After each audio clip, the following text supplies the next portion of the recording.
plantea la conducción autónoma. De ella nos va a hablar nuestro segundo ponente de lujo, Javier Etxeberria. Viene directamente desde Donostia, San Sebastián, y es el vicepresidente de Jakiun, de la Academia de Ciencias, Artes y Letras de San Sebastián. Adelante.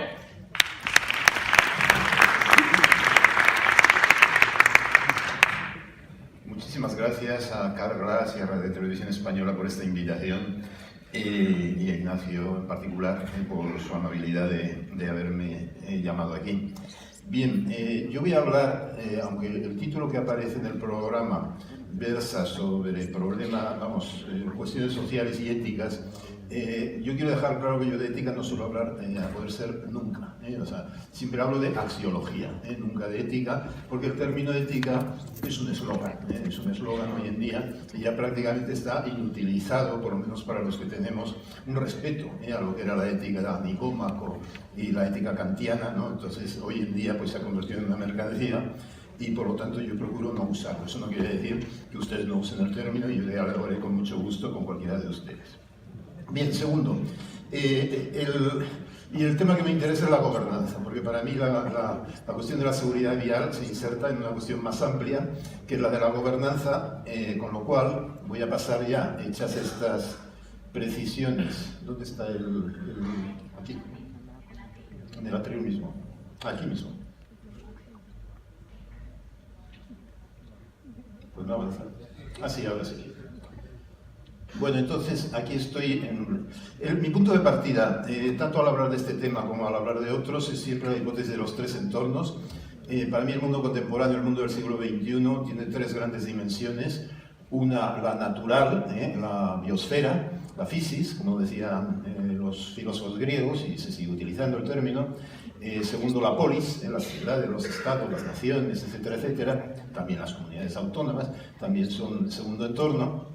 Y el tercero, que es el que ha emergido a finales del siglo XX, es el tercer entorno, el mundo digital. Esta distinción es analítica, es conceptual, eso no quiere decir que no haya imbricaciones continuamente entre los tres entornos. Ayer mismo en la cena con los colegas de Carglass me explicaban cómo ya en los cristales de los automóviles ya son casi cristales inteligentes, o sea, es decir, que tienen una superposición de tecnologías digitales que precisamente tienen muchas más tecnologías aparte de estas, ¿no? Pero es un buen ejemplo, digamos, que el propio cristal del automóvil puede ser una conexión entre el segundo y tercer entorno. Entonces, dicho esto, sin embargo, la distinción entre los tres entornos yo creo que es muy útil heurísticamente y yo la voy a usar. Yendo ya a las cuestiones de las cuales se ha hablado anteriormente, quiero, obviamente, iré proyectando mi presentación, pero me interesa más en realidad dialogar con los anteriores ponentes y participar del coloquio, puesto que efectivamente se han dicho cosas muy interesantes en todas las exposiciones anteriores. Bien, entonces lo primero que tengo que decir es que en el segundo entorno, en la polis, es donde surge la noción de persona. Entonces, y es muy importante esa noción. En el primer entorno hay organismos, pues hay animales, hay plantas, estamos nosotros también los seres humanos, digamos el Homo sapiens, ¿no? y las anteriores especies de homínidos, pero en donde surge la noción de persona, pues es como su mismo nombre indica, es en Roma, cuando surgen las leyes, en realidad ya está también en Grecia, y surge como oposición a la noción de persona el término idiota. Idiotés.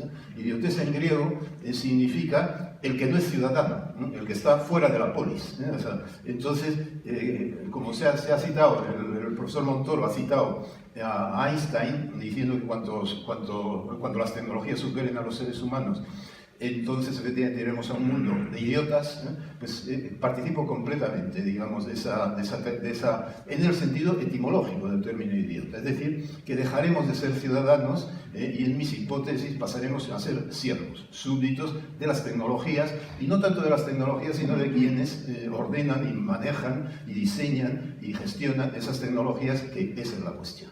O sea, la cuestión que está detrás de todo esto que se habla de la conducción autónoma. Bien, otra idea con respecto a la conducción autónoma, que es mi tema, el que me encargaron hablar, yo de la conducción autónoma, si se hace en concreto desde la nube, y de paso ya voy a proyectar la siguiente presentación, perdón, que le doy al revés, la nube. Entonces, la nube, digamos, pues es el término de nuestra época. Yo prefiero hablar de los señores del aire, pero vamos, señores de las nubes es prácticamente lo mismo. Es mejor la metáfora del aire que la de la nube, o sea, y luego haré alguna consideración al respecto. Pero bueno, en cualquier caso, ahí tienen ustedes un poco la historia del asunto, de cómo surge esta metáfora, cómo en un momento dado determinadas empresas la cogen para su marketing conceptual. Esto ha tenido un gran éxito mundial y por lo tanto, pues hoy en día hay que hablar efectivamente desde, digamos, la conducción regulada desde las nubes. Entonces, al respecto, dos ideas básicas. Primero, si se va a regular la conducción de los vehículos por carreteras y calles, en las ciudades será más difícil, o sea, pero vamos, supongamos para empezar por las autopistas, ¿no? Estas smart motorways de las cuales ha hablado el señor Novak, ¿no? O sea, en Gran Bretaña, ¿no? Si efectivamente la orientación es a hacer inteligentes las autopistas o las calles que tengan más de un carril, a mí me admira que la Unión Europea se lance a automatizar a todos los coches para el cambio de carril, siempre así que, vamos, por lo menos yo en la zona donde vivo, donde hay un solo carril en la carretera, ¿no? Entonces uno se echará a la cuneta, o sea, supongo, ¿no? Para evitar atropellar a alguien, ¿no? Quiero decir que hay una casuística muy interesante, y no todos son autopistas, hay calles muy estrechas en muchas ciudades españolas, estoy pensando en Andalucía, entonces quiero ver dónde están los carriles para que esos coches presuntamente inteligentes se echen a un lado, bien, para no atropellar a alguien. Bueno, dicho esto, vuelvo a lo de las personas. Entonces se trata de diseñar automóviles presuntamente inteligentes para las personas. O sea, se hablaba anteriormente de que las personas, que hay un 80% de rechazo, me ha parecido oír, o sea, que es impresionante el dato, ¿no? Un 80% de rechazo respecto a este tipo de conducción de vehículo autónomo. Entonces, digamos, ahí nos encontramos con una barrera impresionante, ¿no? O sea, normalmente esta innovación se quedará en agua de borrajas, o sea, como ha sucedido con muchos inventos tecnológicos que han sido muy publicitados durante muchos años y luego desaparecen como por el salvo del escenario y se lanza otra nueva terminología brillante, bien diseñada conceptualmente y con buena recepción social, y entonces efectivamente, muy probablemente el término de vehículo autónomo desaparecerá, digamos, pues por lugares que no voy a calificar, en el sentido de que de ser un vehículo, desde luego, no sería autónomo, ¿no? Autónomo, en términos etimológicos, y hay que tener respeto a las palabras, autónomo como persona, autónomo significa el que se pone sus propias leyes, nomos significa ley. Si se hablara de coche autorregulado, incluso autonormativizado o coche automático, yo no tengo ninguna objeción. Pero vamos, uno que ha leído a Kant, hablar de autonomía, la autonomía corresponde a la persona. Hasta ahora no hay ni ciudades autónomas, porque las ciudades no son personas, ni tampoco hay vehículos autónomos. Yo no he visto ninguno. Yo no he visto ninguno que se ponga sus propias leyes de tráfico como vehículo. O sea, esto sería notable, ¿no? Se tendría que poner sus propias leyes de tráfico el automóvil autónomo, para ser autónomo. Por lo tanto, estos vehículos son heterónomos. Heterónomos en el sentido de que están regidos por las leyes que otros les han programado, les han diseñado, y esta era otra idea que quería decir muy claramente, como vendrá luego a continuación. Estas son las nubes. Las nubes es una metáfora muy bella, pero una nube no es más que una granja de datos. Entonces, ¿qué ocurre? Que en esa nube, estoy proyectando la de Google, ahí sí que hay movilidad, ahí sí que hay movilidad. Entonces quiero suscitar el problema de la movilidad de los datos en el tercer entorno. Es decir, en el mundo digital hay una nueva movilidad de los datos, en donde ahí tenemos todos nuestros correos electrónicos, están distribuidos, dispersos, y efectivamente ahí sí que hay programas de software que mueven los datos por aquí y por allá. Entonces, regular la movilidad de los flujos informacionales, por decirlo en términos de Manuel Castells, en la nube, en las nubes, sería muy interesante. Quiero decir con esto que le doy una tarea a la propia Comisión Europea, ya que Europa se lanza a crear Cloud Europe, ánimo y a ello. Yo estoy a favor de la Cloud Europe, por supuesto, siempre que sea de gestión pública, como dije al gobierno vasco más de una vez. O sea, yo a favor de la nube vasca estoy completamente, pero siempre que se gestione públicamente. si esto va a ser privatizado y de repente la Ertzaintza, la Guardia Civil y los Mossos de Escuadra de tráfico, me refiero, van a desaparecer y se van a convertir en robots, yo estoy estrictamente en contra. O sea, estoy estrictamente en contra porque entiendo que la autoridad, hay que respetar la autoridad humana. Yo la autoridad de los robots no la respeto. No la respeto, ¿por qué? Porque no han sido elegidos democráticamente. Entonces, por lo tanto, estamos ante problemas sociales de gran envergadura que quería por lo menos señalar para que vean ustedes un poco algunas cuestiones que yo creo que sí son importantes. Bien, entonces, con respecto a la metáfora de la inteligencia, ya he dicho mi modo de pensar al respecto.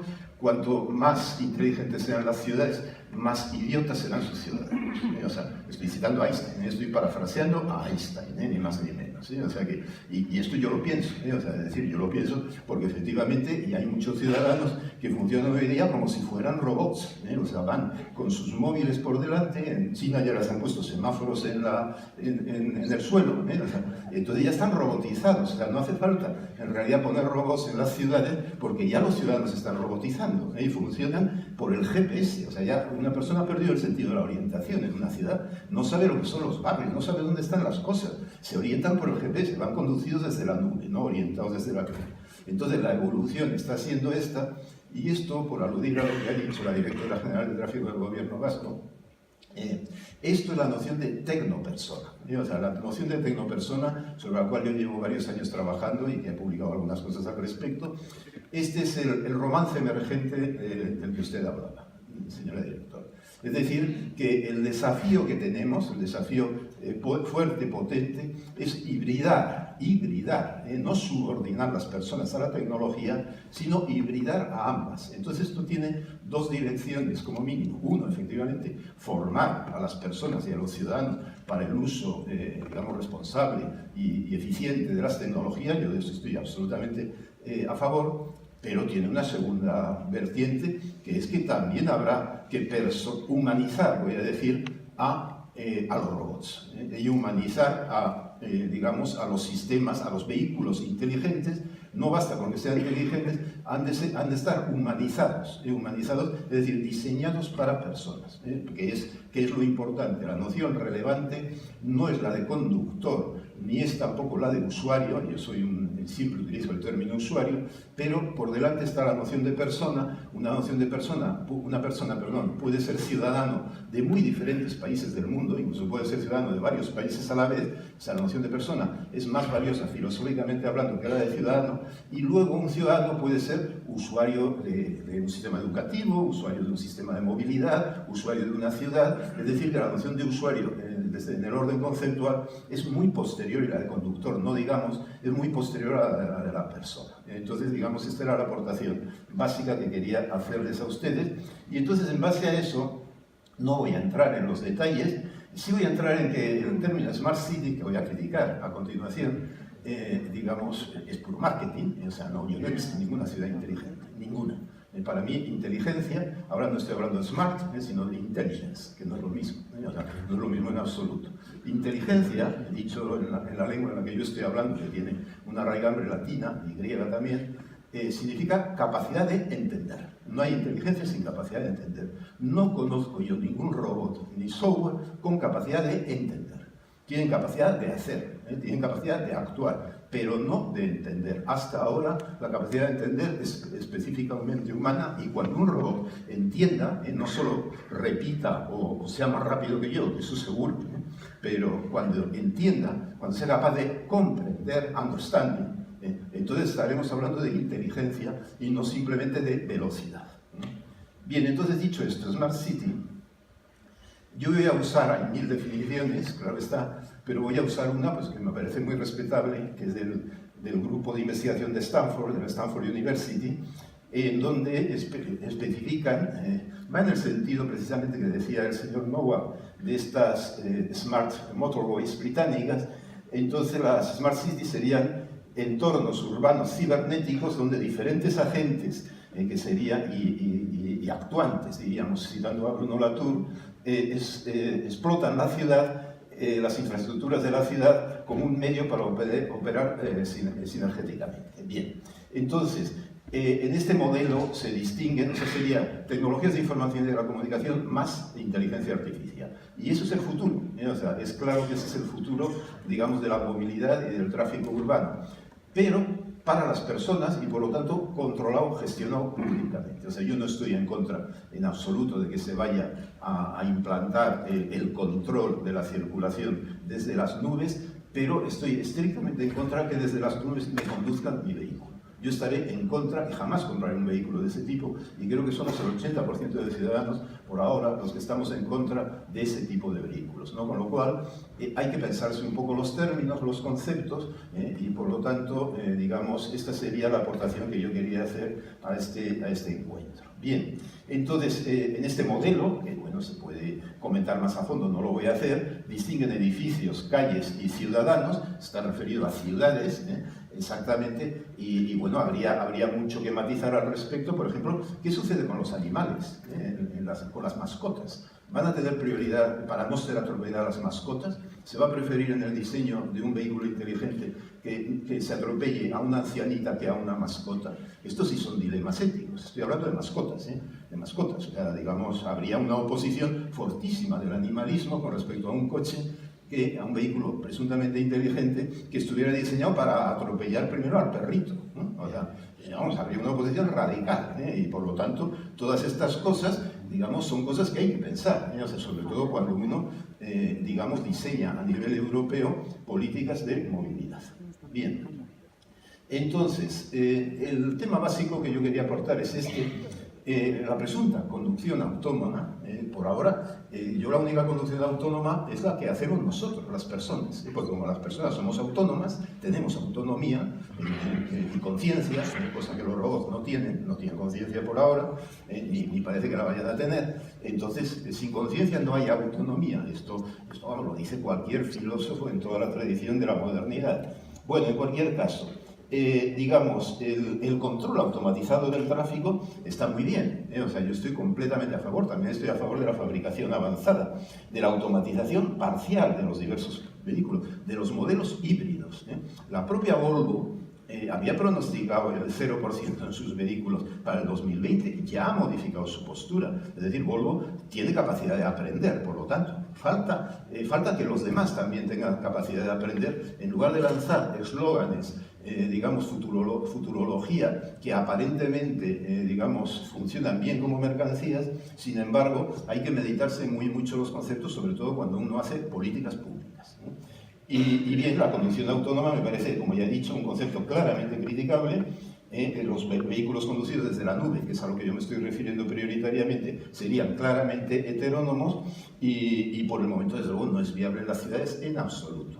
Sí diría con respecto a algo que se ha mencionado y que no estaba en mi presentación, que es la visión cero. Diría que, vamos, voy a ser muy duro en este caso, la visión cero desde luego no es un objetivo, no es un objetivo para una política pública. Si fuera un objetivo, sería un objetivo irracional. Irracional en el sentido fuerte del término, ¿no? Es un eslogan, como ha dicho el profesor Nova, funciona como eslogan. Entonces, lo que sí es racional son los datos que se han proyectado y lo que están haciendo en Cataluña, en España y en Euskadi, lo que están haciendo de las direcciones de tráfico. Menguar el número de muertos y el número de víctimas y el número de accidentes. Eso es racionalidad. Racionalidad es menguar, pero jamás se llegará a cero. ¿Por qué? Porque entonces entramos en religión. Y ya estamos fuera de la ética y hemos entrado en religión y estamos hablando de inmortalidad en las carreteras, de no mortalidad en las carreteras. Entonces ya entramos, y yo lamento mucho, no lo sabía, que el Parlamento sueco entró en ese delirio, pero vamos, incluso un Parlamento, en España lo conocemos bien, puede entrar en varios delirios políticos, es un delirio total.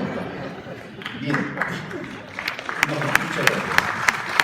Bueno, en cualquier caso, a mí me interesa el tema, vuelvo a mi tema propiamente, porque a mí me interesa más el tercer entorno y cómo se mueven los datos y cómo circulan los datos en las nubes, que por el contrario, cómo circulan los vehículos en las calles y en las carreteras.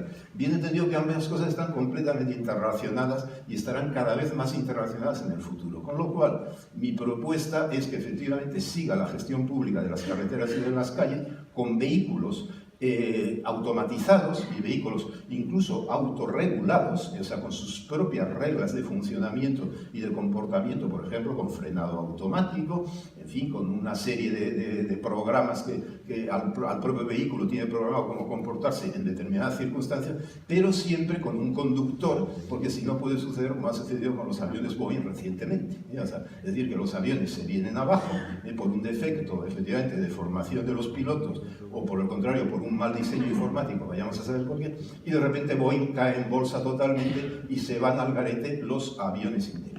¿Sí? Los aviones inteligentes se van al garete. Pues ese es el riesgo que le toca a Volvo y a cualquier otro fabricante de vehículos. O sea, hay que estar muy atento a los ciudadanos, muy atento a las personas, hay que consultarles y hay que ir a una participación ciudadana. Citaré el programa Science with and for Society, un programa europeo que ha supuesto un avance conceptual importante. Hace años era Science for Society, ahora es with and for Society. Por ahí hay que ir, o sea, digamos, movilidad para la sociedad y con la sociedad, es decir, con participación ciudadana en el diseño de las tecnologías y los sistemas tecnológicos que se van a utilizar en Europa. Estoy hablando de Europa.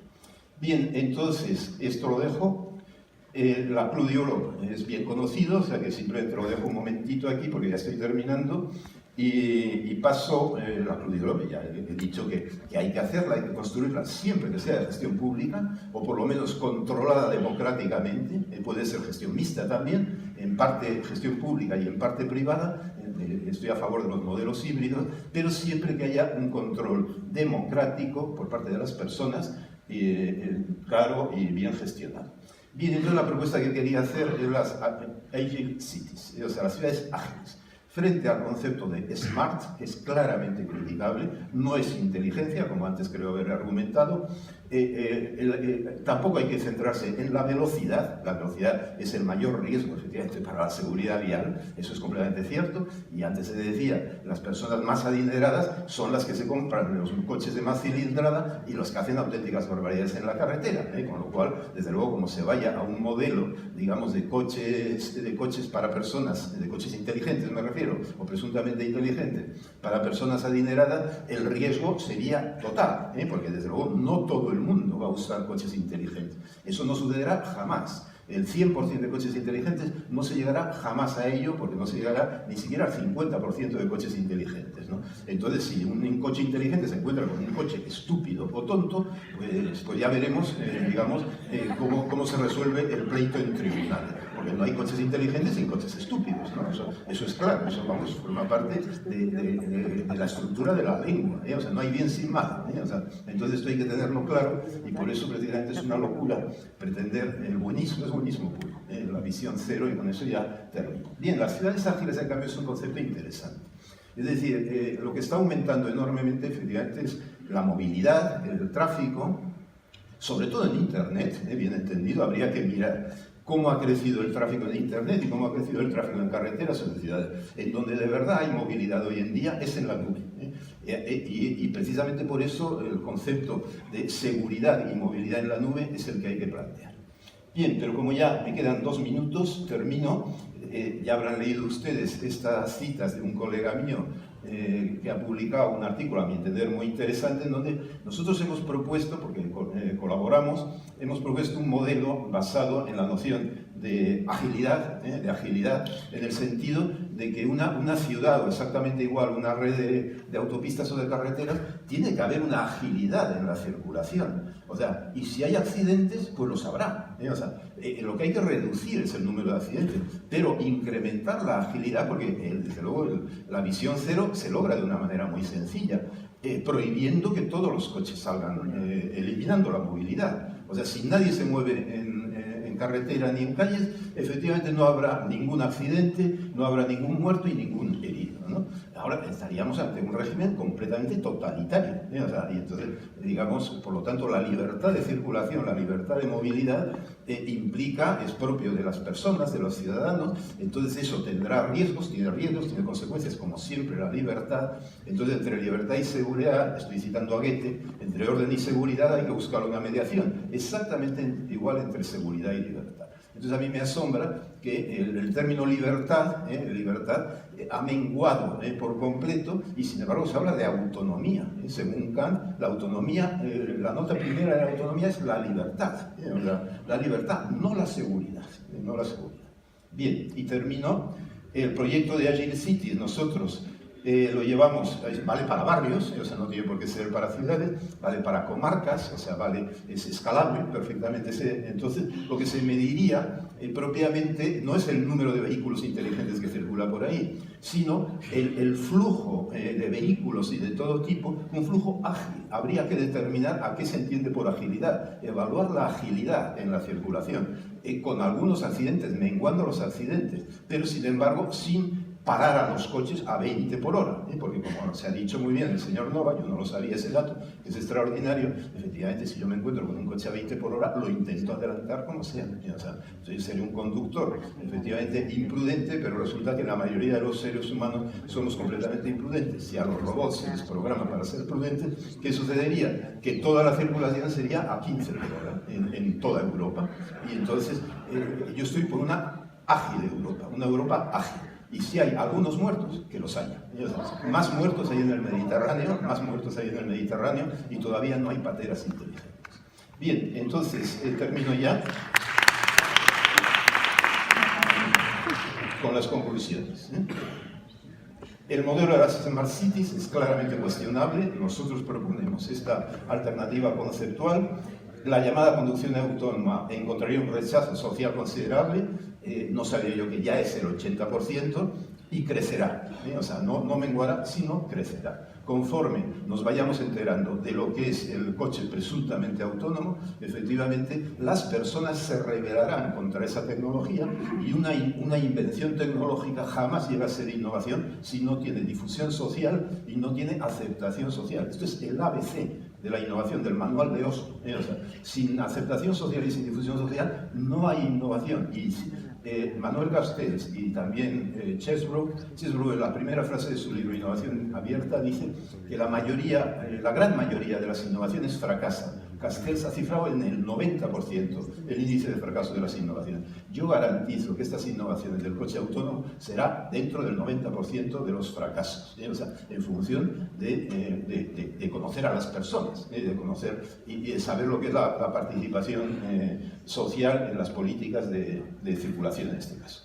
Bien, perdón, me disculpo por la falta ortográfica de la movilidad con B, o sea, ya digamos los anglicismos es que se cuelan por doquier y por lo tanto, quiero decir, sí planteo el problema de los programadores, o sea, es decir, hay que educar a los programadores, no solo formar a los usuarios, sino que hay que formar a los programadores en valores humanos y valores sociales, no solo en valores empresariales y tecnológicos. Esto es tan prioritario como la formación de los conductores. Quiero decir que así como en las autoescuelas hay que incorporar efectivamente una formación tecnológica, de acuerdo, en las escuelas de ingeniería hay que introducir una formación humanística y social en las propias asignaturas de tecnología, de tal manera que los diseñadores y los desarrolladores tengan incorporados valores humanos y entre ellos el valor de una persona como uno de los más relevantes.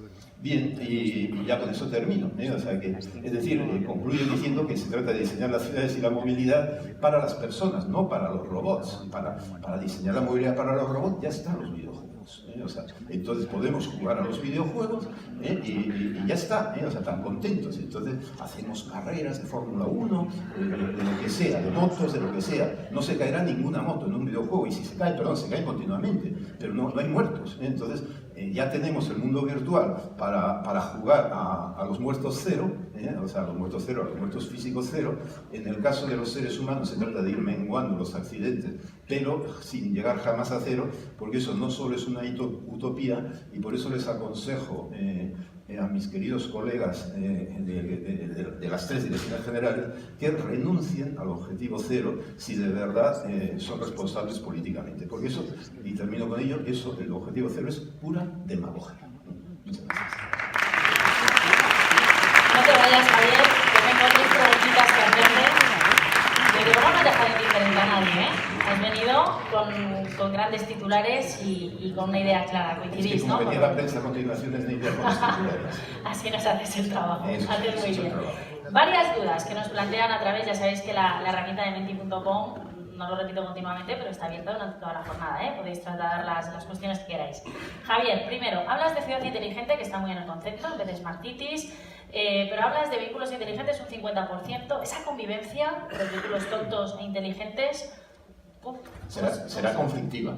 Será conflictiva y Sobre por lo todo, tanto... por ejemplo, me imagino, para los usuarios, también para el sector, para los seguros, por ejemplo, ¿no? Bueno, claro, bueno, en fin, los seguros se van a palpar la ropa antes de asegurar un coche inteligente. O sea, van a mirar la programación con extremado cuidado. A mí me han dicho que la Volkswagen está programando, vamos, no, todavía no los ha lanzado al mercado, pero está programando coches en donde depende de si el conductor está asegurado con la misma compañía o no. Entonces atropellas al de la otra compañía.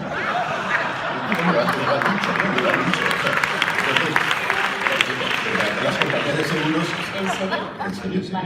Son stakeholders. Una persona que está haciendo una tesis doctoral sobre estas cuestiones. Estos son stakeholders, las compañías de seguros son stakeholders y hay que contar con ellos en el modelo de la gobernanza. Tienen que estar en el debate las compañías de seguros. Desde luego, aquí hay algunos representados, me consta.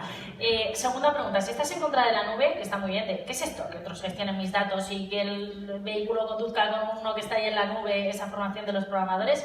Vale, estás en contra de la nube. Hablas de que lo lleven instituciones o organismos públicos. ¿Cómo? Pues es muy sencillo.